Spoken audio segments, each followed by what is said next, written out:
लाहौर की एक पुरानी गली में जहां वक्त जरा धीरे चलता था, लफ्ज़ों की दस्तक नाम की एक छोटी सी किताबों की दुकान थी। ये सिर्फ एक दुकान नहीं, ज़ारा के लिए उसकी पूरी कायनात थी। दीवारों पर लगी पुरानी शीशम की अलमारियां, जिनसे आती किताबों की महक उसकी सांसों में बसी थी। ज़ारा को घंटों इन किताबों के बीच बैठना, उनके पन्नों को पलटना और उनमें लिखी कहानियों में खो जाना पसंद था। एक दिन दोपहर के वक्त अचानक मौसम ने करवट ली। आसमान पर काले बादल छा गए और देखते ही देखते तेज बारिश शुरू हो गई। गली में भगदड़ मच गई। लोग बारिश से बचने के लिए इधर-उधर छुपने लगे। तभी दुकान का पुराना लकड़ी का दरवाज़ा एक हल्की सी आवाज़ के साथ खुला और एक नौजवान अंदर दाखिल हुआ। उसने एक फॉर्मल सूट पहना हुआ था, जो बारिश की बूंदों से थोड़ा भीग गया था। उसके चेहरे पर एक अजीब सी उलझन थी, जैसे वो यहाँ आना नहीं चाहता था, बस मजबूरी में आ गया हो।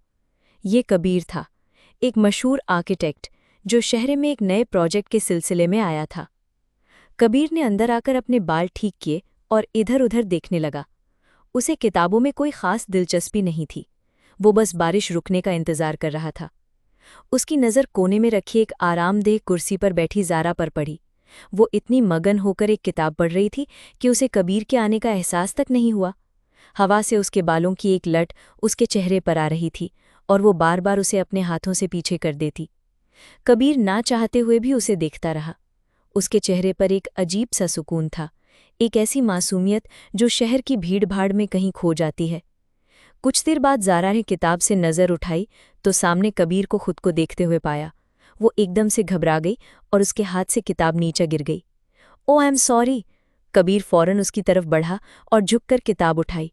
"मैं आपको परेशान नहीं करना चाहता था।" "जी, कोई बात नहीं।" ज़ारा ने किताब उसके हाथ से लेते हुए धीमी आवाज़ में कहा। उसकी नज़रें झुकी हुई थीं। "बारिश बहुत तेज़ है बाहर।" कबीर ने बात शुरू करने की कोशिश की। "हाँ, लाहौर की बारिश ऐसी ही होती है, अचानक आती है और सब कुछ भिगोकर चली जाती है।" ज़ारा ने हल्का सा मुस्कुराते हुए कहा। उसकी मुस्कान में एक अजीब सी कशिश थी। "आप यहाँ काम करती हैं?" कबीर ने पूछा। "ये मेरे अब्बू की दुकान है, मैं उनकी मदद करती हूँ।" दोनों के बीच एक अजीब सी खामोशी छा गई। कबीर को समझ नहीं आ रहा था कि वो क्या कहे। वो अलमारियों में लगी किताबों को देखने का बहाना करने लगा। ज़ारा उसे चुपके चुपके देख रही थी। उस अजनबी में कुछ तो था जो उसे अपनी तरफ खींच रहा था। थोड़ी देर बाद बारिश हल्की हो गई। "लगता है अब मुझे चलना चाहिए," कबीर ने दरवाजे की तरफ बढ़ते हुए कहा। "आपका शुक्रिया।" "किस लिए?" ज़ारा ने हैरानी से पूछा। "इस खामोश और पुरसुकून जगह के लिए," कबीर ने गहरी मुस्कान के साथ कहा और बाहर निकल गया।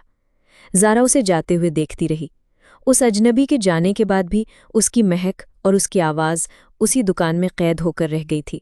उस दिन ज़ारा ने अपनी किताब में एक नया किरदार ढूंढ लिया था, एक अजनबी जिसकी आंखों में उलझन थी और मुस्कान में एक कहानी। अगली सुबह कबीर अपने प्रोजेक्ट साइट पर था, लेकिन उसका दिमाग ब्लूप्रिंट्स और बिल्डिंग मटेरियल से ज़्यादा उस पुरानी किताबों की दुकान और वहाँ की खामोशी में उलझा हुआ था। उसे ज़ारा का मासूम चेहरा और उसकी हल्की सी मुस्कान बार बार याद आ रही थी। वो एक प्रैक्टिकल इंसान था, जो हमेशा अपने दिमाग की सुनता था, लेकिन आज पहली बार उसका दिल उसके दिमाग पर हावी हो रहा था। उसने खुद को समझाया कि उसे लाहौर की पुरानी इमारतों पर रिसर्च के लिए कुछ किताबों की ज़रूरत है, और लफ्ज़ों की दस्तक से बेहतर जगह और क्या हो सकती है। ये सिर्फ एक बहाना था जो उसने खुद को वापस उस गली में ले जाने के लिए बनाया था। शाम को वो फिर उसी दुकान के दरवाजे पर खड़ा था। इस बार बारिश नहीं थी, लेकिन उसके दिल की धड़कन बारिश की बूंदों से भी तेज थी। उसने दरवाज़ा खोला। ज़ारा काउंटर पर बैठी एक किताब में गुम थी। कबीर को देखकर उसकी आंखों में एक हैरानी भरी चमक आ गई। "वो आप?" कहकर रुक गई। "जी मैं। दरअसल मुझे लाहौर की पुरानी बिल्डिंग्स पर कुछ किताबें चाहिए थी, सोचा शायद यहाँ मिल जाएं।" ज़ारा मुस्कुराई और बोली, "आप सही जगह आए हैं, हमारे पास कुछ बहुत अच्छी किताबें हैं।" वो उठी और उसे एक पुरानी अलमारी की तरफ ले गई। दोनों किताबें ढूंढने लगे। इस दौरान उनके हाथ कई बार एक दूसरे से टकराए और हर बार एक अनजान सी लहर दोनों के जिस्म में दौड़ जाती। कबीर ने एक दो किताबें देखी, लेकिन उसका ध्यान किताबों से ज़्यादा ज़ारा पर था। "आप बताइए, आपके हिसाब से मुझे कौन सी किताब पढ़नी चाहिए? एक ऐसी किताब जो मुझे इस शहर की रूह से मिलवा दे, सिर्फ इसकी दीवारों से नहीं।" ज़ारा ने एक पल के लिए सोचा, फिर वो एक दूसरी शेल्फ की तरफ गई और वहां से एक छोटी सी किताब निकाली। वो आर्किटेक्चर की नहीं बल्कि फैज़ अहमद फैज़ की शायरी की किताब थी। ये लीजिए, उसने किताब कबीर की तरफ बढ़ाते हुए कहा। अगर लाहौर को समझना है तो उसके शायरों को पढ़ना पड़ेगा। इमारतें तो पत्थर और ईंटों से बनती हैं, लेकिन एक शहर को रूह उसके लोग और उनके लफ्ज़ देते हैं। कबीर उसके जवाब से बहुत मुतासिर हुआ। उसने वो किताब ले ली। उसने पहले कभी शायरी नहीं पढ़ी थी, लेकिन आज उसने फैसला किया कि वो इसे ज़रूर पढ़ेगा। कबीर रोज़ शाम को दुकान पर आने लगा, कभी कोई किताब लेने के बहाने तो कभी ली हुई किताब पर बात करने के बहाने। धीरे धीरे उनके बीच की खामोशी बातों में बदलने लगी। कबीर उसे अपने शहर, अपने काम और अपनी तेज़ रफ्तार जिंदगी के बारे में बताता। ज़ारा उसे अपनी छोटी सी दुनिया, अपनी किताबों, अपने ख्वाबों और लाहौर की गलियों की कहानियां सुनाती। एक दिन कबीर ने पूछा, तुम कभी इस दुकान और इस गली से बाहर नहीं जाना चाहती? बड़ा शहर, नई जगह देखने का दिल नहीं करता? ज़ारा ने एक लंबी सांस ली और कहा, मैं हर रोज़ नई दुनिया की सैर करती हूँ कबीर, इन किताबों के ज़रिए। कभी रशिया के बर्फीले मैदानों में होती हूँ तो कभी मिस्र के सहराओं में। मुझे कहीं जाने की ज़रूरत ही नहीं पड़ती। कबीर उसकी सादगी और उसकी सोच की गहराई में खोता जा रहा था। उसे एहसास हो रहा था कि वो ज़ारा की तरफ खींचता चला जा रहा है। ये सिर्फ एक कशिश नहीं थी, इससे कहीं ज़्यादा गहरा एहसास था। एक शाम जब वो जाने लगा तो हिम्मत करके बोला, ज़ारा क्या तुम मुझे अपना लाहौर दिखाओगी? वो लाहौर जो इन किताबों में नहीं है, वो गलियां, वो कूचे जहां तुम्हारा बचपन गुजरा है। ज़ारा का दिल जोर से धड़क उठा।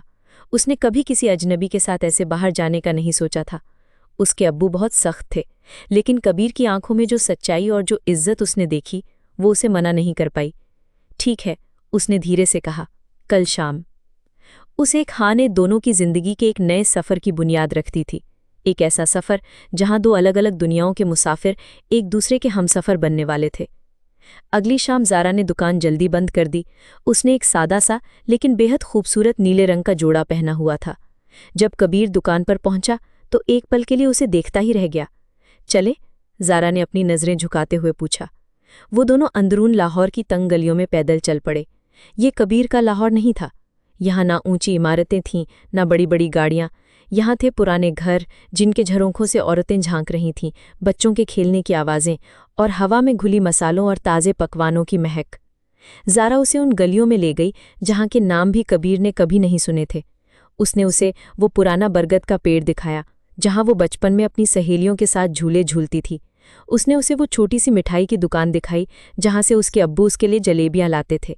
हर गली, हर मोड़ पर एक कहानी थी, एक याद थी, और ज़ारा उन सब यादों को कबीर के साथ बांट रही थी। कबीर चुपचाप उसके साथ चल रहा था, उसकी बातें सुन रहा था। वो एक आर्किटेक्ट था जो पत्थरों और कंक्रीट से इमारतें बनाता था, लेकिन आज उसे एहसास हो रहा था कि असली इमारतें तो यादों और एहसासों से बनती हैं। ज़ारा ने उसे सिर्फ लाहौर की गलियां नहीं बल्कि अपनी ज़िंदगी के सबसे हसीन पन्नों की सैर कराई थी। चलते चलते वो बादशाही मस्जिद के पास पहुंच गए। सूरज डूब रहा था और आसमान पर लाल और नारंगी रंग बिखरे हुए थे। आज़ान की आवाज़ फिज़ा में गूंज रही थी। माहौल में एक अजीब सा सुकून था। वो मस्जिद के सामने बने एक छोटे से रूफटॉप कैफ़े में जाकर बैठ गए। वहाँ से पूरा लाहौर नज़र आ रहा था। कैसा लगा मेरा लाहौर? ज़ारा ने चाय का कप हाथ में लेते हुए पूछा। ये तुम्हारा लाहौर है ज़ारा, खूबसूरत, पुरसुकून और कहानियों से भरा हुआ। मेरी ज़िंदगी ऐसी नहीं है। वहाँ हर चीज़ एक रेस है, हर कोई आगे बढ़ने की दौड़ में लगा है। सुकून का एक पल भी नहीं है। तो आप रुकते क्यों नहीं ज़ारा? मासूमियत से पूछा। रुकने की इजाज़त नहीं है ज़ारा, अगर रुक गया तो पीछे रह जाऊंगा। कबीर की आवाज़ में एक थकावट थी। कभी कभी पीछे रह जाना भी अच्छा होता है कबीर, शायद वो चीज़ें देखने को मिल जाएं जो आगे की दौड़ में नज़र नहीं आती। ज़ारा ने आराम से जवाब दिया। उसकी इस बात ने कबीर के दिल पर गहरा असर किया। उसे लगा जैसे ज़ारा ने उसकी सबसे बड़ी उलझन को एक पल में सुलझा दिया हो। वो खामोशी से उसे देखता रहा। उसे एहसास हो गया था कि वो इस लड़की से बेपनाह मोहब्बत करने लगा है। ये वो सुकून था जिसकी उसे तलाश थी। ये वो मंजिल थी जहां वो हमेशा के लिए रुकना चाहता था। रात हो चुकी थी। कबीर ज़ारा को उसकी गली के मोड़ तक छोड़ने आया। दोनों खामोश थे, लेकिन उनकी खामोशी में हज़ारों बातें थीं। मेरा प्रोजेक्ट कुछ हफ्तों में ख़त्म हो जाएगा, कबीर ने धीरे से कहा, जैसे वो ये कहना ही नहीं चाहता हो। ये सुनते ही ज़ारा का दिल बैठ गया। वो इस पल का अंदाज़ा था, लेकिन वो इसके लिए तैयार नहीं थी। तो आप चले जाएंगे? उसकी आवाज़ में एक अनजाना सा डर था। जाना तो पड़ेगा, कबीर ने कहा, लेकिन मैं जाना नहीं चाहता। उसने हिम्मत करके ज़ारा का हाथ अपने हाथ में लिया। ज़ारा, मैं नहीं जानता कि ये सब कैसे हुआ और कब हुआ, लेकिन सच ये है कि मैं वो अपनी बात पूरी करता इससे पहले ही ज़ारा ने अपना हाथ खींच लिया। बहुत देर हो गई है, अब्बू इंतज़ार कर रहे होंगे, वो घबराकर में बोली और तेज़ी से अपनी दुकान की तरफ बढ़ गई। कबीर उसे जाते हुए देखता रहा। वो जानता था कि ज़ारा भी वही महसूस करती है जो वो करता है, लेकिन वो डर रही थी। उनकी दुनियाएं बहुत अलग थीं। एक तरफ कबीर की चमक दमक वाली तेज़ रफ्तार जिंदगी थी और दूसरी तरफ ज़ारा की किताबों और खामोशी से भरी छोटी सी दुनिया। क्या ये दो दुनियाएं कभी एक हो पाएंगी? क्या उनकी मोहब्बत इस इम्तिहान को पार कर पाएगी? ये वो सवाल थे जो दोनों को सोने नहीं दे रहे थे। उस रात के बाद दोनों के दरमियान एक खामोशी की दीवार खड़ी हो गई। कबीर रोज़ दुकान के सामने से गुजरता, एक उम्मीद लिए कि ज़ारा उसे बुला लेगी, लेकिन वो नज़रें चुरा लेती। ज़ारा भी बेचैन थी। उसका दिल कबीर से मिलने को तड़पता, लेकिन दिमाग उसे रोक देता। वो अपने अब्बू को अकेला नहीं छोड़ सकती थी और ना ही अपनी इस छोटी सी दुनिया को। दिन गुजर रहे थे, कबीर के जाने का वक्त करीब आ रहा था। ज़ारा की उदासी उसके अब्बू रहमत चच्चा से छिपी ना रह सकी।